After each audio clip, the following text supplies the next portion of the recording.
That's been on all over the airwaves, and I thought about not touching on it, but I decided, you know what, we talk relationships, and so we're gonna have a chit chat about fighting words and how they can affect all of us. So what's happening from Michigan? What's going on, Robert? Good to see everybody. So if you've been on social media at all today, or you watched TV yesterday, or whatever it may be, you perhaps have saw that Will Smith got into it with Chris Rock, and he ended up hitting him, ended up slapping him off of some things that Chris Rock said. And so it got me thinking about fighting words, and how there are conversations that get had that have an impact. And so I was thinking about the power of words and how often they can be downplayed. Like, many of us grew up with the, sticks and stones can break your bones, but words will never hurt you. We grew up with that, but it's just not true, right? Any of us that ever been hurt by someone saying something, we know that words actually do hurt. Words do hurt, and they do have an impact, and people do respond to them. And so I'm not here to take a position and say, you know what, he was right for hitting him, or I'm say he was wrong for hitting him. But I'm going to say this: people do respond to words. People have a response to words, and I'll go so far as to say this: words can be violent. Words can be an act of violence against someone too. See, we think that when we see someone do something, when they do the physical action, then we think, oh, they're the violent person. But think about this. If your words can actually hurt someone, and you use your words in a way that could be damaging to someone mentally, that's violent. If I harm you physically, we consider that to be violence. But if I harm you with my words, mentally, emotionally, we see that as less violent? I think not. See, there's something I learned back in the day. I'll give you a story. I've only really been in one fight in my whole life. So I've been in one fight in my whole life, and that was with a kid back in elementary school. I was probably in, I think, fifth grade. There's a young boy named Nathan. We're in class one day, and so we're in class, and yeah, and listen, I totally agree. That whole bit about it being staged, I looked at it a lot from an analytical point of view, and I was like, it could absolutely be staged. I looked at it from the standpoint of how Chris Rock squared up his feet, and I looked at it like that too. So, it's all over the board, but I still think it's a great topic to touch on. So I'm not even trying to defend that it's Hollywood. It could have been staged. I really don't even care, but it's a good topic. So here's the thing. So I'm back in elementary school, probably, like I said, fifth grade, and there's this boy named Nathan. We're in class, and on this particular day, I don't know what was going on, but whatever the dialogue was, all I know is that at some point Nathan said, "Your mama." Yep. And so, back in the day, your mama, that was enough. Those were fighting words. So, he says your mama, the class oohs and ahs. And so at this point, I got to defend my mama, because you said the magic words, your mama. So we get a little bathroom break. We're in fifth grade. We're going to the bathroom. And we go to the bathroom. Everybody knows what's about to go down. And we square up. There's no conversation. I'm not one of those people that's like, hit me first. You hit me first. You hit me first. No, that's not my life. That's not my makeup. So we go to the bathroom, and I unload. Pap. 6 times right in the chin. Hitting him in his chin, hitting him in his face. 6 shots to the face. I walk away, right? Leave the bathroom. He goes to the water fountain. He's letting the water run on his face. We go back into class. Nathan walks up. He apologizes. Sorry, I shouldn't have said your mama. It is what it is. I go home. I tell my mom, I got into a fight today at school. She says, why? I was like, because this boy, Nathan, we were in class, and he said, your mama. So my mom said, "You got into a fight because somebody said your mama?" And I said, "Yeah." And she said, "Does he know your mother?" I said, "No, he doesn't." She said, "So don't you ever get into another fight because somebody said something about your mother and they don't even know me." And she sat me down and she started to have a dialogue with me about how if I responded and did certain things, it could cost me my life. I'll never forget the conversation. She said, "Listen, if you don't understand that if you decide to get into a physical altercation because somebody is talking," she's like, "that can cost you your life." I'm like, "Man, I'm like, this is deep." I'm like, my mom is I'm now in trouble for punching Nathan in the face because he was saying your mama. So she's giving me this dialogue. And for me and my family, my mom was like, "Listen," she's like, "that you can't do that. You can't be that way." She said, "So you have to be stronger than that." And so she starts giving me this conversation, and she explains to me, she's like, "Yeah, I understand you were trying to defend my honor." And she said, "Yes, and I know it's a good thing." She said, "But you have to know they don't know me." And so it got me processing through life. I understood. I understand better now more than ever. Oh, no, I definitely can't live that way. That's getting me put in jail. That's, perhaps it could cause me to get killed. Right? I understand. Growing up, as I grew up and I understood being a protector, being a husband, being a father, right? Even like obviously I'm a divorce now, but being a husband, being a protector, I understood protecting, right? Understood having to protect. I say it all the time, like, you can bother me, don't bother my family, right? So I understand there are some things that can happen that can send you. And as I look at the world right now, as I look at the state of people's emotions, it got me thinking this is a conversation that we really need to have, because I've been thinking a lot about working with young children, working in schools and the work that I do with young people. And there needs to be a conversation because we as a society seem to be getting more and more cold about what people are experiencing on the inside. And we don't realize fighting words. We don't realize that we can be pushing people's buttons. I was looking and listening to someone that was talking about the statistics of young people that are committing suicide. Thousands of young people a year committing suicide and overdosing on drugs because of the state of what's going on the inside. Perhaps someone said something to them. Perhaps they're missing out on words and no one has said something to them. This weekend for me was life-changing. I was at a conference, an entrepreneurship conference, Kingdom Conference, and we were talking about favor and purpose. And for me, I just felt like, me, I'm a God guy, right? I felt like God was showing me it's time for you to get back into schools. It's time for you to go back and start connecting with young people, start talking to young people, encouraging young people, because they are dying on the inside. And broken young people grow up to be broken adults that are harboring anger, harboring lack of significance, right? And so there's this stuff going on, and some of us, we're carrying it, and then someone comes along, pushes our buttons, and it causes a response. See, one thing I learned, right? I'm able to use this microphone and I can talk and I can encourage people and I can hold up my camera and I can create a video and it builds people up. But here's the other side of that. I could use this microphone in a camera, in a video, to cut someone to pieces with words. Why? Because I practice using words in a powerful way. I for one want words to be used to build people up. I believe that the power of death and life are in the tongue, what we speak. So we can crush someone with our words, or we can speak life and build someone up with our words. Either way, what we say has an impact, right? Even in our relationships, like in our closest relationships, with the ones that are inside your home, or like our closest relationships, with the relationship that you have with yourself.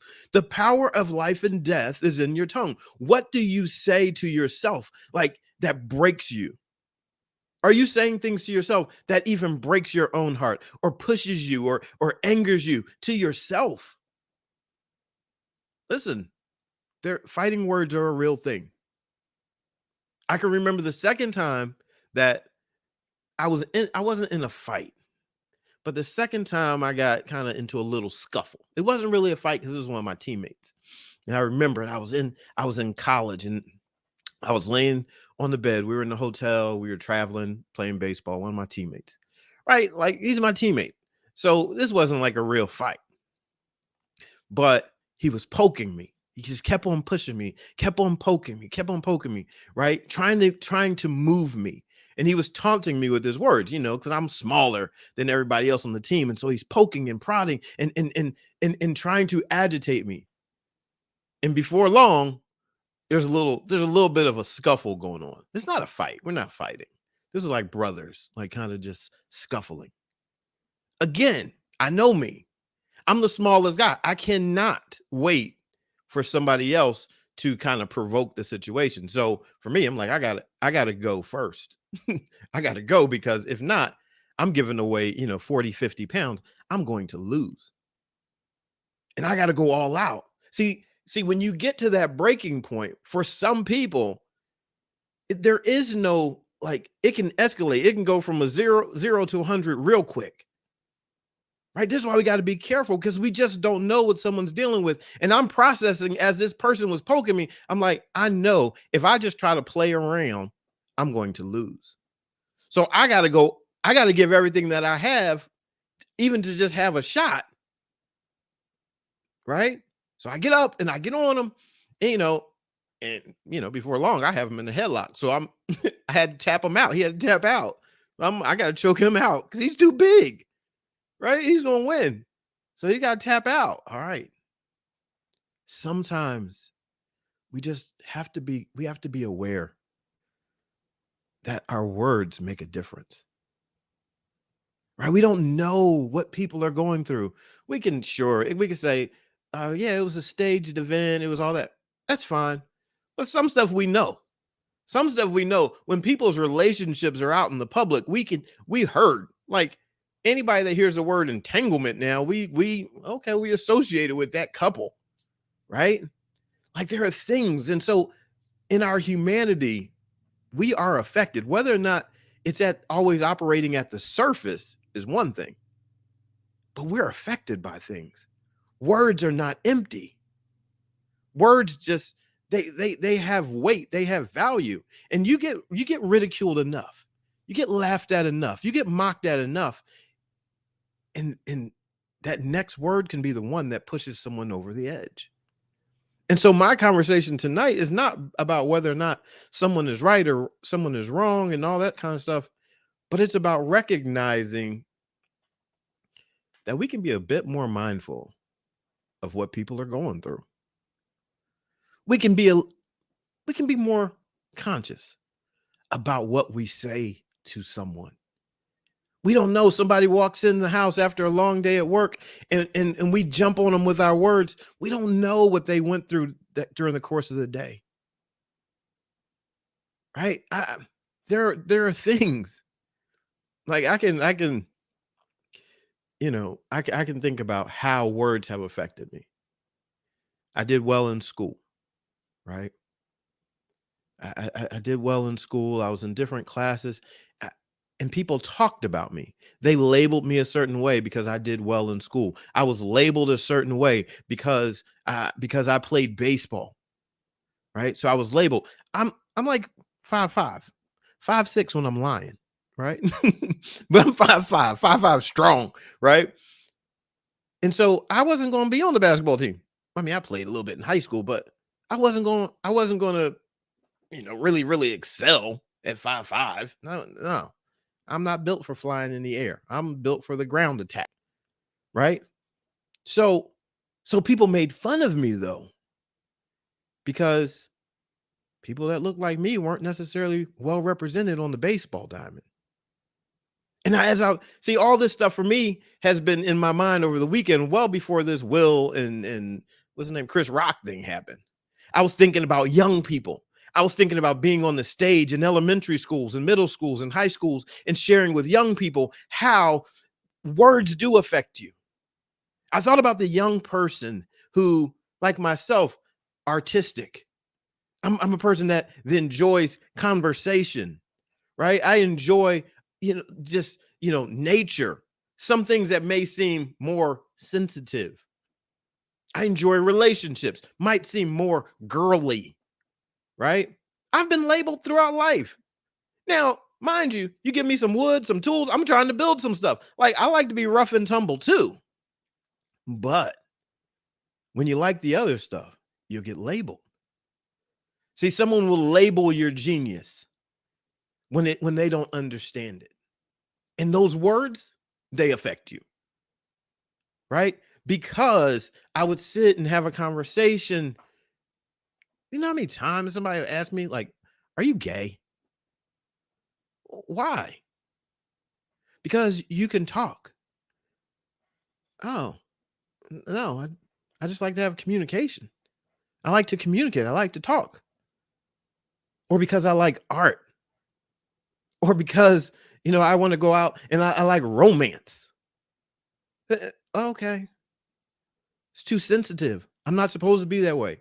Well, I'm not playing by somebody else's rules. I'm not playing my life by somebody else's rules. And you shouldn't either. But you're probably going to get a label, right? You're probably going to get a label. I was talking to someone and I was telling them, I said, there are kids right now in school that are struggling with their identities because they like something and people are labeling them. And so they're hiding their genius. They're hiding their brilliance. And you might be that person too, even as a grown-up. You might be hiding your brilliance because somebody labeled you. I was talking about, share with them. I'll share this with you. I don't know if I've ever told you all this. And there was a point in my life that I operated a whole like nail salon out of my house. Right. So I went after undergrad, I went to school. I learned how to be a massage therapist. And as I was being a massage therapist, I was like, have this vision. I said, okay, I'm going to have a whole like resort. I'm going to have a whole resort where we have massage and, nail salon, hair salon, just all of the things that I know women like. Like, I'm like, no, if I'm going to give you a massage, I know you're going to want to get your hair done. I enrolled in Empire Beauty School at one point. And so during this process of enrollment, I was like, I'm going to learn how to do massage. I'm going to learn how to do nails. I'm going to learn how to do hair. Why? For one, I like girls. And I know I can look at a woman and be like, oh, that hairstyle would be tight on her. That would look great. Right. So I'm like, oh, somebody can come to my salon. I could do their hair. I can give them a massage. I can do their nails. I was like, it works. I'm going to be married one day. I'm going to have these skills. I'm going to have a daughters one day. I'm going to have these skills. So I'm thinking like, I'm trying to be that guy that can have all these skills. And I'm going to build a resort. So this is in my mind. So at one point in my life, I had a nail salon. I mean, I was going to the store buying fake nails to practice doing nails. And women started they started becoming my customer, right? They'd be like, and I had a board, like if you go to the the nail salon, they have the board and like, oh, I want number 17. I had a board like that with all the different designs. Why? For one, I'm artistic. I like to draw. And I figured that's pretty cool. I can draw and just put it on a lady's nails. And it's like just drawing. Wasn't that deep to me. Like, I like to draw. She wants to feel good. I can paint her nails, massage her arms, massage her neck. She'll leave. She's going to pay me. Great. Right. But that'll get you labeled. See, I didn't see it as, I saw it as me being like a man with skills. Like, I saw it as me thinking of a great business opportunity to serve those that I feel like I'm called to serve. Had nothing to do with my sexuality. But other people would label me. See, you got to know who you are. I'm like, at first, when I was younger, it bothered me. Now, I'm like, please, that don't bother me. I've heard that. Oh, you're into the horses and all that. But guess what? Do you know the horse industry? Most 90% of the people that own horses are women. Who am I called to serve? I know I serve women and children. I'm called to fields of education. I know that. Guess what? Who's most represented there? Women and children. Most teachers, women. Most, students, children. Okay. I built a school. I had a vision for a school. The school got built. Women and children most of the time are there. See, when you know who you are, you don't even got to you don't got to discount yourself anymore. You got to know who you are. After this weekend, I said, oh, things are changing for me. Some things got reawakened within me. And then on top of that, to have this whole situation with that fight scene, and I'm like, you know what? This confirms for me the conversations that I need to take into the schools. So there's going to be some stuff you're going to see from me in the days ahead. Like I'm trying to get into schools, y'all. Like I need to get into schools. So if you know some teachers, if you know some administrators, like I want to get into their school. I want to encourage their young people. I want to speak life to them. Take some animals to the school, bring a miniature horse to the school. Let them see something different. Let them hear something different. Encourage them so that they don't have to think that just because they like what they like, that they need to be limited. No, no, no, no, no, no. That's where your genius is. That's where your brilliance is. All right, we got to unlock that. So I'm going to be asking for help. Like, I'm going to be asking you all, like, listen, who do you know? Who do you know that can, I want to get into their school. I want to share with their students. I'll jump on a Zoom with them, whatever it is. Right. And I want to encourage you the same way. Like, don't let the fact that someone labels you, or don't let the fact that someone has said something about you be the thing that breaks you. Don't let it. Don't let it be the thing that breaks you. Nah. Like, let those fighting words be the words that cause you to fight for your life. Fight for peace of mind. Can you give us an update on the chicks? Absolutely. I'll do that. I'll give an update on the chicks. They're doing well, by the way. So, I just moved them back in, and I got invited to a school because somebody wants me to bring the chicks. So I'm going to bring them to another school. And like I said, after this weekend, I'm like, it's time. Then opportunities are going to happen.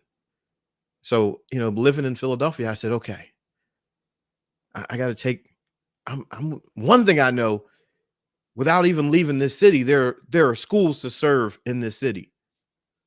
I'm like, I know I can just go door to door knocking, talking to principals. Can I come in and talk to your students? Can we set up something? Can we bring some animals in? Let's bring your staff out to the farm. Let's do some professional development at the farm. Let's work leadership. Let's encourage those that are encouraging the minds and hearts of these young people. Let's do some things together. Let's impact. Let's take Philadelphia. I know that. But how far will I go? Let me just tell you. Several years ago, I found myself in Egypt. I was in Egypt working with teachers, showing them how to be creative without having a lot of resources, how to be creative with what they have in their hands. So where am I willing to go? I'm willing to go wherever. So that's what it is. The fighting words. Let the words that are said and spoken to you not be the things that break you. Let those words be the things that cause you to understand how much you need to control your power. Right? Like, yeah, I understand it's easier to lash out and respond and hit somebody. It is. Listen, sometimes people, I get it. But like my mom told me, she's like, Brian, you don't want to do that. It'll cost you. It'll cost you your life in the wrong situation. And so understanding that you have the power is key. Understanding, because the action that you take can change the course of your life. I learned about this more and more, even as just real quick, like as I went and like I grew up in a house, we didn't really have any weapons, right? Unless you consider like the silverware in our drawer, that knife as a weapon. We didn't have weapons in my house. So that wasn't what was in my life. But understanding power, I understood it more and more as I grew up. And like I went to a gun range one time and I was terrified. Right? I went to this gun range and I was like, man, I don't really know anything about guns, but it's pretty cool. I wanted to go to a gun range and shoot, right? Scared, nervous. I'm like, I don't even understand. But you get involved and you start. I liked it. I was like, oh, this is cool. I liked going to the range. And next thing you know, I started buying a few. Right. Then I'm like, started buying a few more. I'm like, I like this. I like going to the range. I like having a gun. But here's what it taught me. The moment that I held a gun in my hand, first of all, I was afraid. Why? Because I knew in that moment how much power I had. See, when we understand how much power we have, it'll give you a respectful fear of how you handle yourself.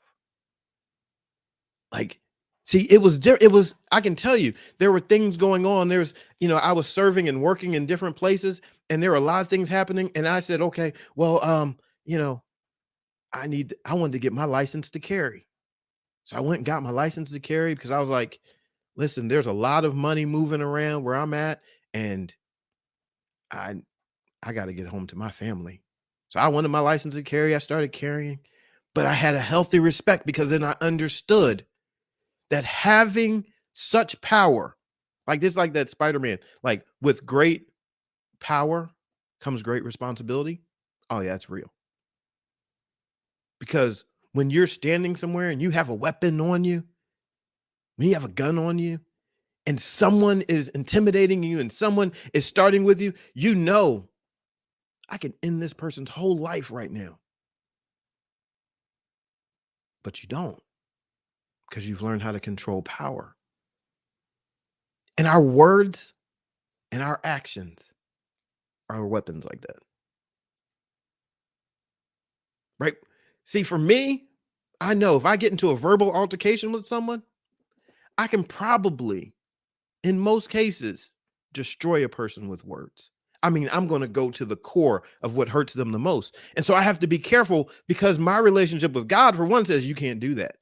You can't talk to them that way because I have to see that person and say, no, God values them. So even if they're pushing it the wrong way, I can't destroy them.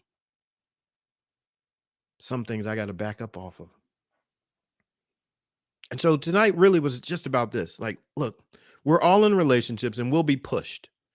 Someone will say something that's going to hurt you. Here's what you should do. Here's my recommendation.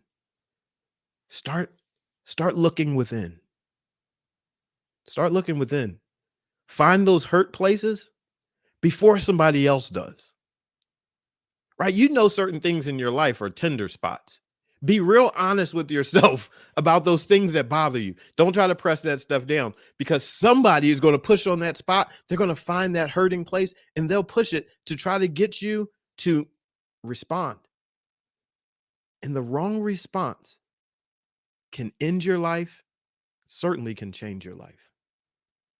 See, somebody might push your buttons. Somebody might say the thing like so many young people are experiencing that will cause you to take your own life. Like, no, no, no, no. Don't let somebody have that much power. Somebody might cause you to get so angry that you go out and you do something physical. Next thing you know, your whole life is different. Maybe locked away or whatever. You don't want that. So I'm just encouraging you tonight. Look within. Look for the pain points so that somebody else doesn't have the power over you. because fighting words are real. And so before somebody uses the words, start fighting for your own life. Fight for your own peace, right? Fight for your own well-being. Become strong in who you are so that somebody else does not have that power. I appreciate you all. Thanks so much for hanging out tonight. I just be mindful of those that are around us. Be mindful of yourself as well. Be careful with your words because they do have power. Let's shut it down the way that we do. Father, thank you for this day that you've made. Thank you for this opportunity for us to be together. Thank you for an opportunity to have time to grow and develop. Thank you. Thank you for each person that's here. Thank you for how they have given time to this moment and how they added to this moment. And I appreciate them being here. Thank you for their encouragement to my life with their presence. I pray for them that because they have given moments to this time and us being together, that their life would be tremendously blessed, that they would have opportunities that would open up for them because they were here, that they would have a new perspective or outlook on life because they were here. I pray that something amazing would happen for them financially or in a relationship, but in their health. I pray that some good stuff would happen, that you would just bless them that way because they have been such a blessing to me and to one another. Thank you for all that you have given us in terms of insight and the opportunities to think through situations, to heal from our past so that we can grow into and become everything that we're capable of being.